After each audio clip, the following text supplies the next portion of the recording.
It's never been more clear. We're going to go over the Rams' path to victory against the Ravens this week and the injury reports piling up for both teams and how this will impact the game on Sunday. All that and more on this episode of Rams Digest. And welcome back to another episode of Rams Digest. I'm your host, Joshua Finehirsh.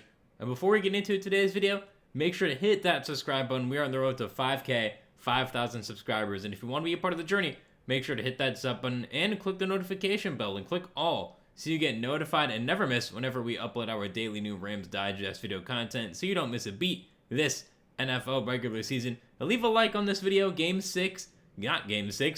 6 is officially underway here in the NFL season. We had the Giants really surprisingly kind of beating down on the Eagles 34-17 yesterday. And don't fear, Josh and I are back live this upcoming Sunday at around 9:50 a.m. Pacific time for Rams-Ravens, a game that we had circled on the schedule as a potential Super Bowl matchup heading into this season, but unfortunately injuries does not seem that it's going to happen for the Ravens this year, so a must-win game here coming up for the Rams. And as I said, I have some key matchups the Rams need to win heading into this game, and this story is from Rams Wire, which we will get into right now. The Baltimore Ravens may be shorthanded, but when healthy, they have one of the most talented rosters in football. The Los Angeles Rams can't afford to overlook this team after last week's slip-up against the San Francisco 49ers, needing to bounce back with a win on Sunday. In order for the Rams to come away with their fourth victory of the season, they'll need to win these individual matchups on the field. The Ravens still have plenty of talented players available, so this won't be a cakewalk by any means.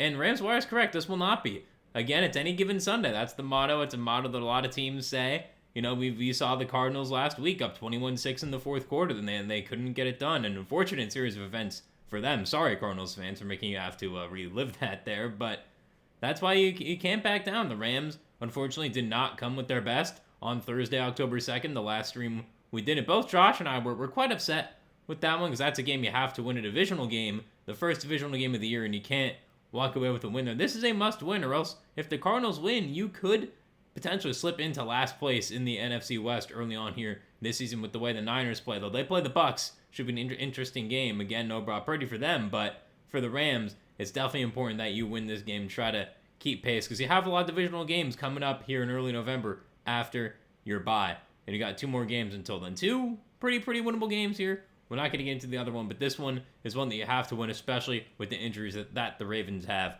on both sides of the ball. And the first matchup that we need to talk about is linebacker Nate Landman versus running back Derrick Henry. This is the type of game the Ravens signed Landman for.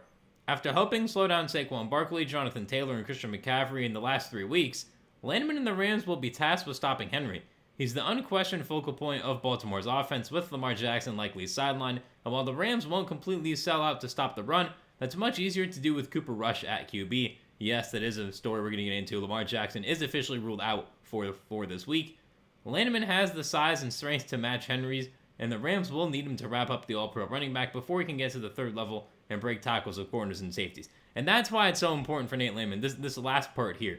Mainly because the corners and safeties did not do a great job tackling last week whatsoever in any phase of the defense. I expect that to be better. I expect Sean McVay to coach the guys up to not make those same mistakes, but we can't assume anything. Again, the Ravens, this is a must-win game for them as well. If they lose this game, their season's over. They're not making the playoffs. They're not coming back from 1-5 to make the playoffs if they lose this game. So I know Derrick Henry's going to be motivated. And I've looked at Derrick Henry's stats here. Last game, he had 15 carries for 33 yards against the Texans. They got absolutely beat down. Again, injuries. A 2.2 average yards per carry with a touchdown. He had 8 for 42, 5.3 average against the Chiefs. 12 for 50, 4.2 average against the Lions. 11 for 23 against the Browns, 2.1 average. Again, Browns defense is very good. And 18 for 169, 2 touchdowns, and a 9.4 average against the Bills. So he started off the season really hot. And then it hasn't really been the same. Again, the Browns game was a total beatdown. That's a full team win. Not really going to count that. But if you look at this, he has 317 yards on the season, 64 carries, 4 touchdowns, 5 yards per carry, which is pretty good. But he only has 148 yards in his last 4 games, which is not great, especially if you're a Ravens fan with no Lamar Jackson at quarterback. And if you do the math, that's 37 yards per game. That is not Derrick Henry that we're used to seeing. I expect his yards to go down. You don't have Lamar Jackson back there who can also just run for 25 yards any given play, but it's definitely a problem for this Ravens team that if the Rams can stop Derrick Henry with Nate Landman, we're going to get into Omar Speights in a little bit and his availability, which we've kind of talked about all throughout the week, but Landman is going to be super important, by far being the best linebacker out there that the Rams are going to have. He's going to need to be, along with Puka Nacua, the two guys that really step up to stop the run. Because if the run game gets going, we've seen Cooper Rush win some games for the Cowboys. You got Zay Flowers. You got Rashad Bateman, whose D-Hop has actually had a decent little resurgence. People forget he had 1,000 yards a couple years back for the Titans. I don't know why, but D-Hop, one of my favorite players of all time. So it's nice to see him having a little... I actually wanted the Rams to sign him, fun fact, this offseason to be our third receiver before they brought back Tutu, but you definitely got to stop Derrick Henry, or else Cooper Rush can get some confidence. They do have some O-line injuries, but if he can stop Derrick Henry, this is really going to make Cooper Rush be flustered like he was last week against the Texans. And next up, we have wide receiver Puka Nacua versus cornerback Marlon Humphrey. Humphrey has had a rough season even before missing week 5 with an injury. He's not certain to play against the Rams this week, but if he does return, he'll be tasked with covering Nacua. Good luck. Nacua has been unstoppable this season no matter who's lined up across from him. When he's in the slot, he has little trouble getting open, and even when he doesn't create a ton of separation, he can make contested catches against tight coverage. Nacua has a big edge against Humphrey in this matchup. Yeah, he certainly does. Marlon Humphrey, kind of not really the same player that he was a couple years ago as well, which is a bit surprising. I don't think it's possible to guard Nacua, so, the Ravens can put whoever they want on Puka. I really just don't think it's going to help you one bit, unfortunately. If you are a Ravens fan, you're going to have to double him, but if you double him, you got Devonta Adams, and you have secondary injuries as well, which we'll get into later, but again, Puka Nacua is going to win this matchup. There's no doubt in my mind Puka Nacua is winning this matchup. We've seen the Texans offense, who looked kind of pretty bad until the fourth quarter against the Titans a couple weeks ago. It's looked great ever since, and that could be a get-right game for the Texans. This should be a Rams get-right game. Like the Titans' second half was a get-right game. This should be another get-right game, unfortunately, because Ravens, we know, are better than this when they're healthy. We know they are, but they're just not right now, and the Rams do have to take advantage of these injuries. Unfortunately, that's just how it goes. You don't root for injuries, but unfortunately for the Ravens, that is the state of their team right now. And now we have our last matchup, which is DB Quentin Lake versus Zay Flowers. Another matchup in the slot is the one between Lake and Flowers. Flowers has 219 more receiving yards than any other player on the Ravens, and his 36 targets are 15 more than anyone else in Baltimore. Lake has been the Rams' primary slot defender, so he and Flowers will match up often on Sunday.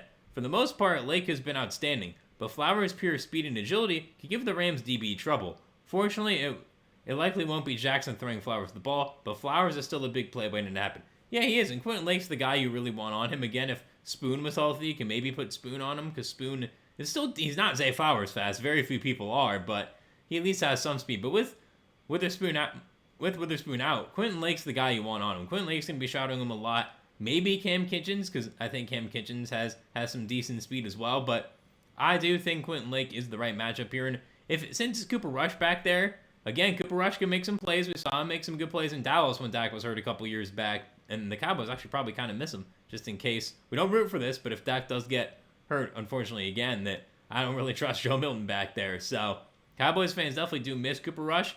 But another point I want to kind of make is that the Ravens' offensive system is built so much around Lamar Jackson. It should be, because he's awesome. He's elite. We all know that.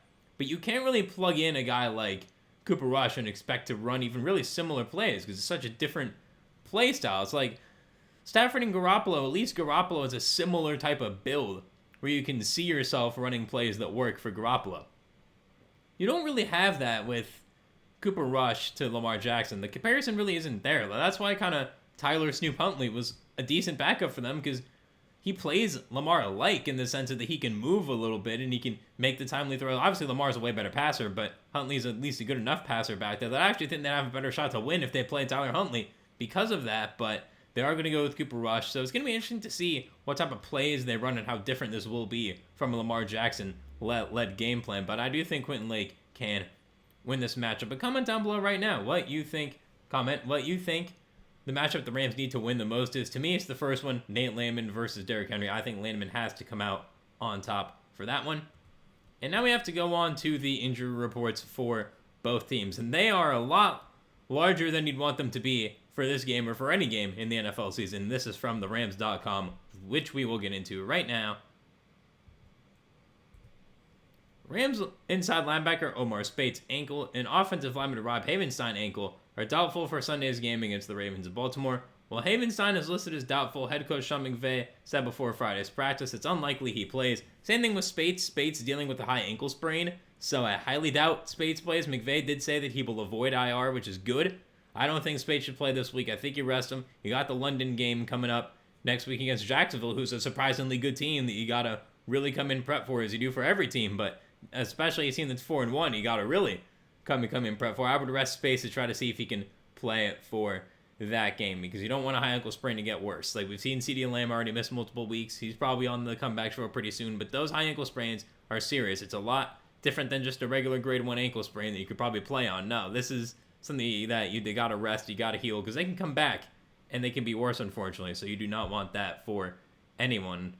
Havenstein, I guess, is unlikely to play, but in good news, Steve Avila looks like he is going to be back starting this week, which is good. I know there are some questions there. You in the comments were saying some nice questions as well, but Steve Avila looks like he is going to be back starting this week. He just needed to get more of his strength under him, which is a good sign. McVay also said that while tight end Colby Parkinson has cleared the concussion protocol, his status of questionable reflects the team wanting to make sure he feels as good as possible. And wide receiver Tutu Atwell, who injured his hamstring during Thursday's practice, is also listed as questionable. But Sean McVay had a little quote to say about Tutu's injury, which we're going to get into right now.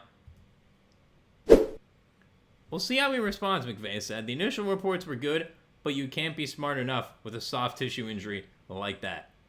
Yeah, we'll see. Tutu kind of came on the injury report a little bit later in the week, as did Zay Flowers for Baltimore. It does look like for now that both of them are going to be playing, but that is yet to be determined. If no Tutu, definitely look for Jordan Whittington. Look for Konate Mumfeld, hopefully, to get some more reps as well. Maybe Xavier Smith. And with no Colby Parkinson, we saw Terrence Ferguson make a great catch against the Niners, mossing number 36, who got mossed a couple times, but he had a key game-saving tackle in that game. But I really hope that built more trust for Terrence Ferguson, because this is another game where you have a depleted team. This is another game where you can get Terrence Ferguson involved, give him a couple more targets, which McVay said he was going to try to do. And I think he should kind of just phase Colby Parkinson out of the tight end rotation, even if he is healthy. I think Ferguson, I get Parkinson's blocking is really good, but Higbee can block. Davis Allen's a decent blocker. You got other guys out there who can block. So again, I think it's okay if Colby Parkinson does not play in this game as well. And for the Ravens, quarterback Lamar Jackson hamstring and inside linebacker Roquan Smith hamstring are among 6 players ruled out for the contest. Wide receivers Zay Flowers' shoulder is listed as questionable, like I said as well. He kind of came on in the injury report later in the week as well, so this will be interesting to see if he does play. And I'm going on ESPN here to look at the injury report, so I'm going to look down so I can read this properly here. And for the Ravens, you have Patrick Ricard as well as out, which that's a big injury for the Ravens. He's one of the few effective fullbacks really used in the NFL, and yet he's out. Roquan Smith is out. Awuzie, a starting cornerback, is out. Tez Walker, another receiver, is out, and obviously Zay Flowers is questionable. The return of Kyle Hamilton is going to be big for the secondary this game. It is good to see that Kyle Hamilton is coming back and will be active for this game. And as for the Rams, the only player ruled out officially is Witherspoon, obviously on IR for at least another 5-6 games here. Spates is doubtful. Parkinson questionable. All the same things that we went over. But yes, that is the injury report for both teams. And for the Ravens, this could be worse, actually. I know you have some other players that are out, but it could have been a lot worse. It could have still been missing Kyle Hamilton. You could have been missing a lot of other key players, some O-linemen, but it looks like our O-line is going to be pretty healthy heading into this game, which is very important against an elite Rams defensive pass rush. And now I got to give my score prediction for this game. And now, the defense for the Ravens has been really, I don't really know what else to say, but just awful. It has not been good, unfortunately, for them. And the Rams, should be a get-right game. The Rams are going to come in motivated. I have this game being 33-21. The Rams do get this done. I could see the first half them being a little frisky, but then I do think the Rams ultimately get it done. So comment down below right now your score prediction as well. What you want to see the Rams do to adjust from last week. And that is all for this episode of Rams Digest. And remember to comment down below all of your thoughts on the matchups as well as your thoughts on the score prediction. I would love to know, and what you think the Rams can do to adjust from last week. And hit that subscribe button. We're on the road to 5K, 5,000 subscribers. So make sure you hit that subscribe button so you're part of the journey. And click the notification bell. Click all so you get notified and never miss whenever we post our daily new Rams Digest video content so you don't miss a beat this NFL regular season. Leave a like on this video for week 6 being in the books. Josh and I being back on stream this coming Sunday, 9:50 a.m. Pacific time. Hop in chat. It's always a good time out there. And also like this video for the Dodgers advancing in the playoffs, getting past the Phillies last night in extras, 2-1. Hit the like button for that as well. I've been your host, Josh of Finehirsh, as always. Thank you very much for watching another episode of Rams Digest. I hope you enjoyed it. I'll see you soon for another one. And have a great rest of your day and start to your weekend. See you all Sunday on the live stream.